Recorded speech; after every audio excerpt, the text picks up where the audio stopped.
Good morning. Good morning. Some of you have asked, where have I been the past week and a half?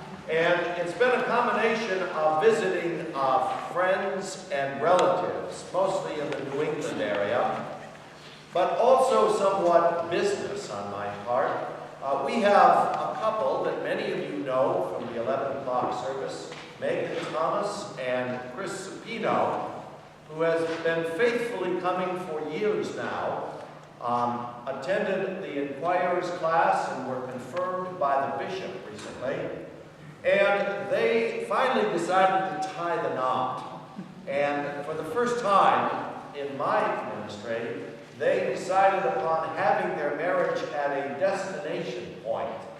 And because Megan Thomas and her family grew up in Massachusetts and vacationed in Vermont, she had fond memories of a community in Vermont called Woodstock, not where they had.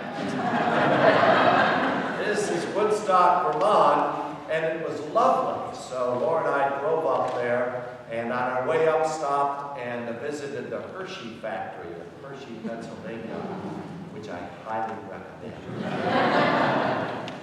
And then proceeded to have a wonderful time with the Thomas and Supino families in Woodstock, Vermont.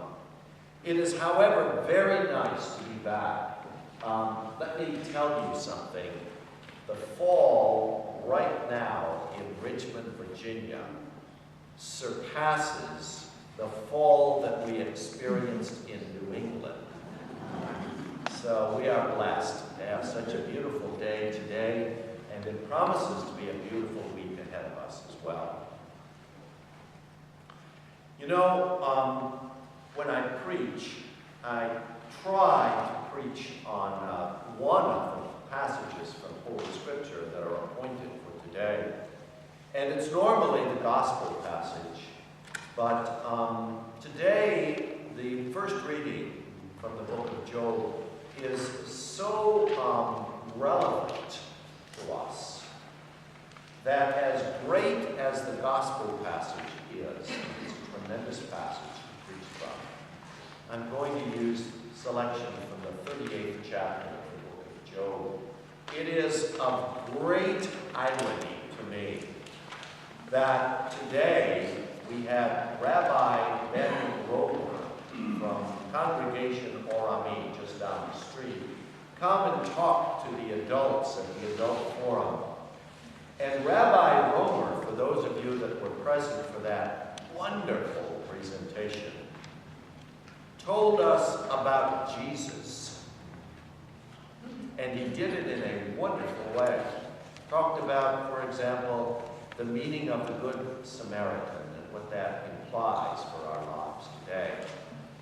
So, because Rabbi Romer preached on the Christian Testament, I'm going to preach on the Hebrew Scriptures.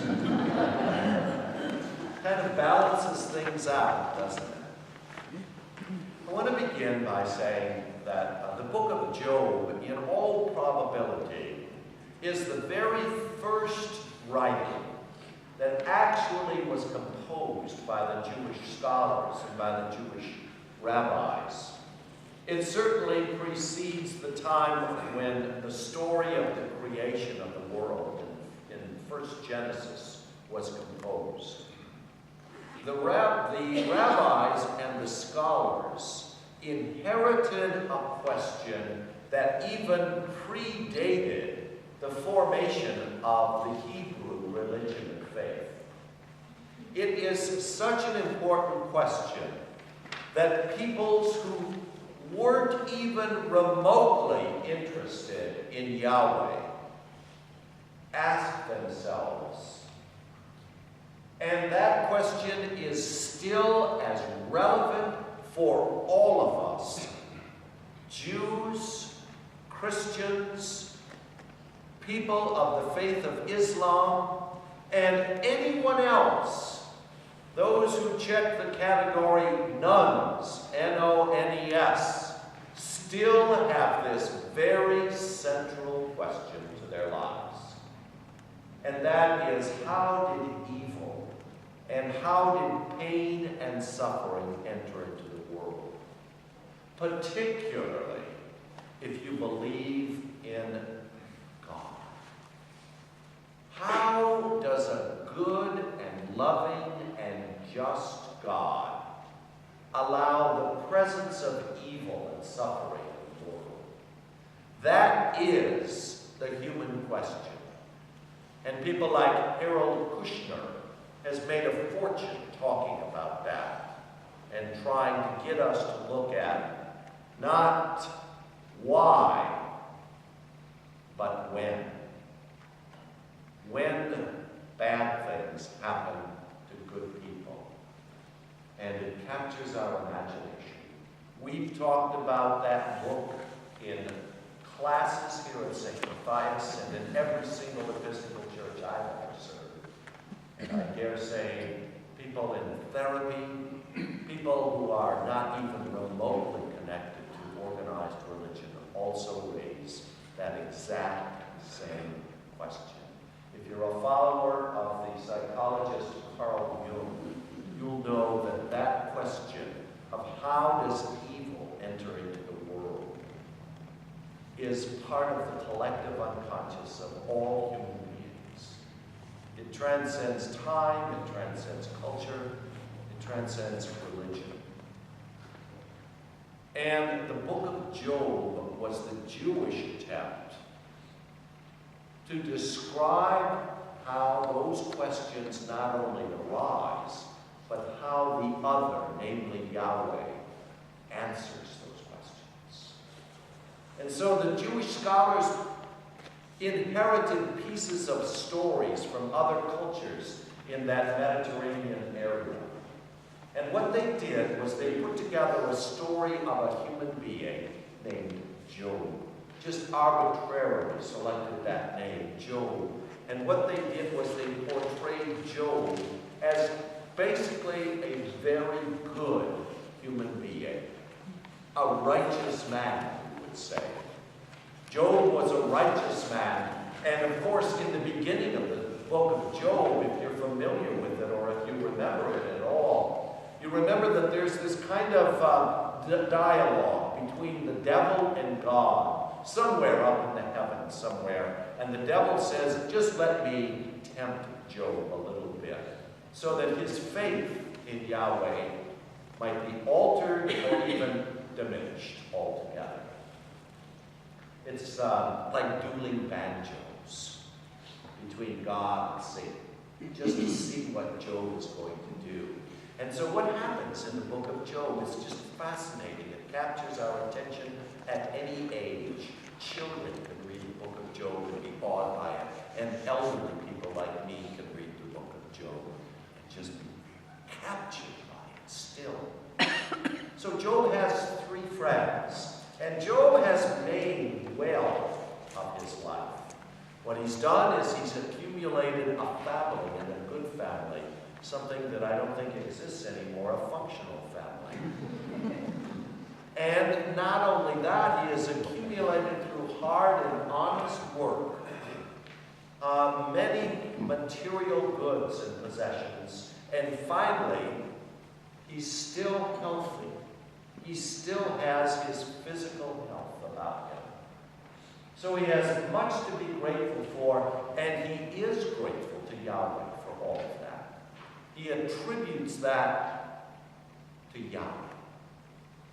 And the 3 friends consistently attack Job for his belief in God, because number 1, his material possessions go away. And so the first temptation for Job is to desert Yahweh, because he's now no longer wealthy. He sits out of the village, out of the town on a donkey.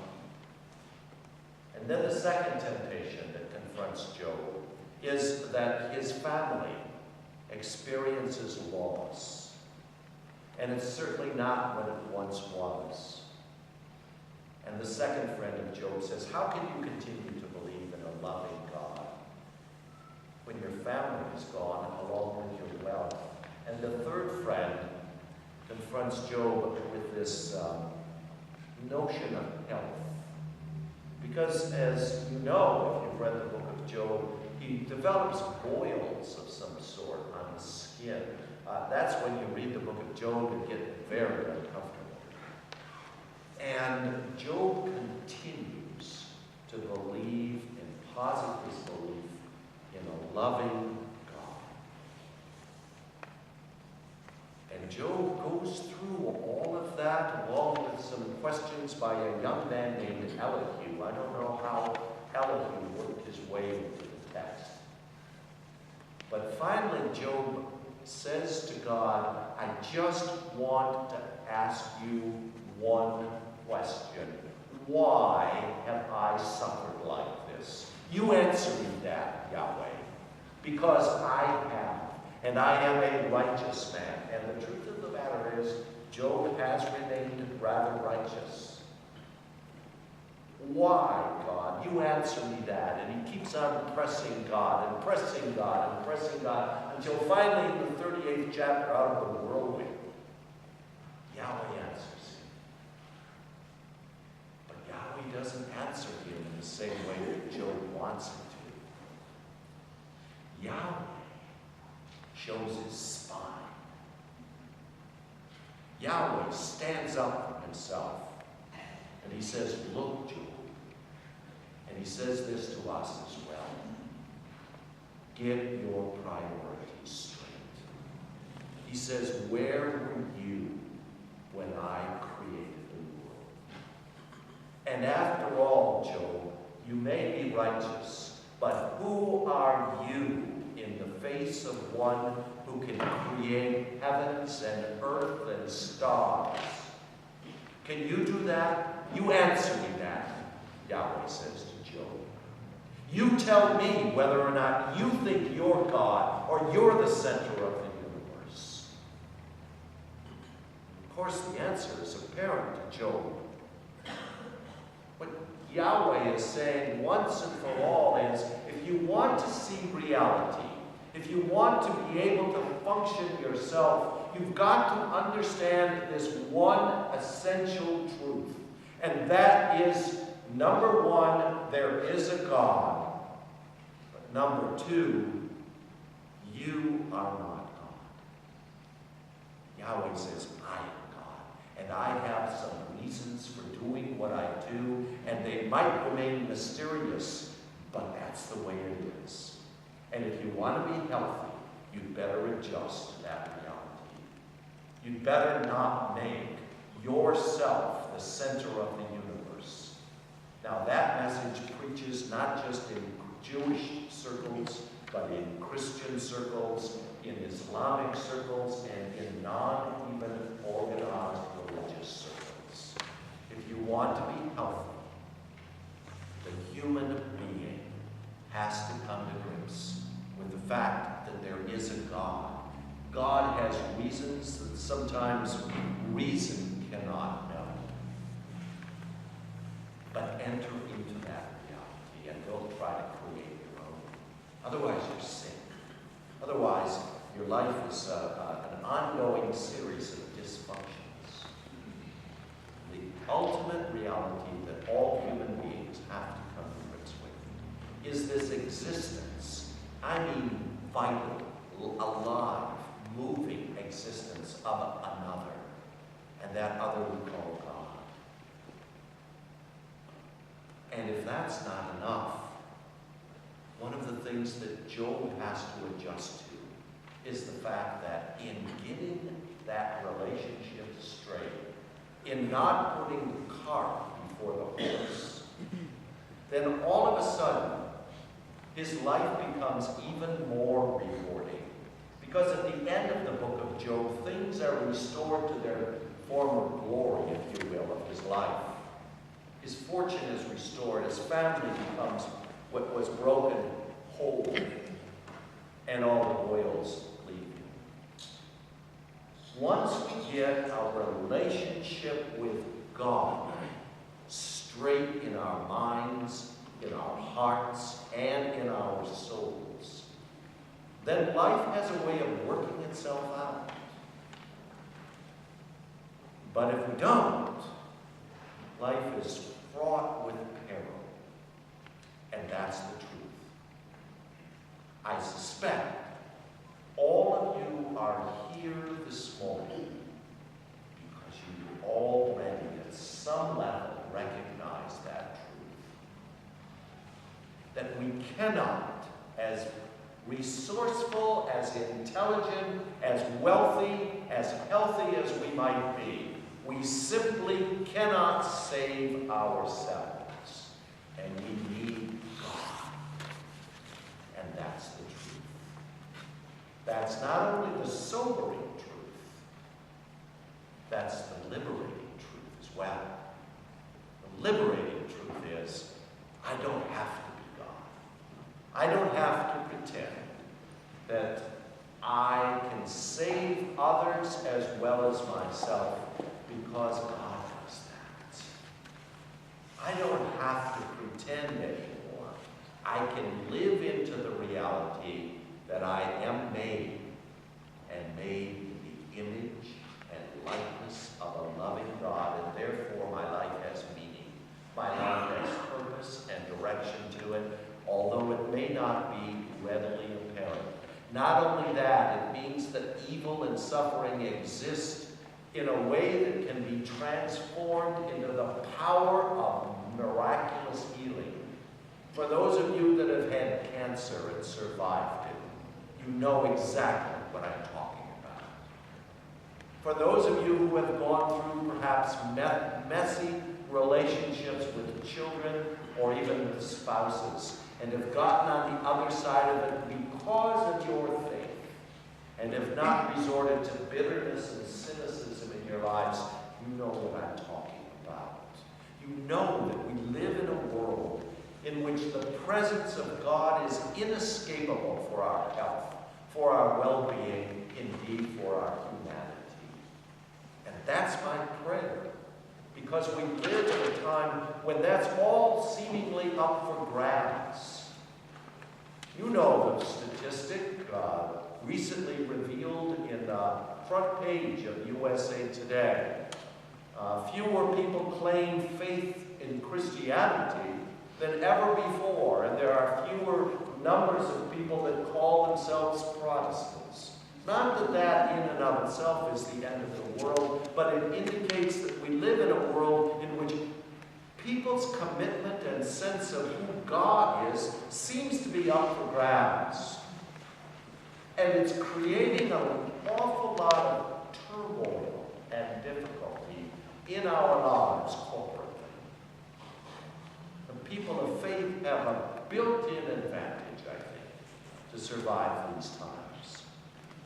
In fact, I think we might be on the brink of experiencing what one sociologist calls another great awakening in our culture.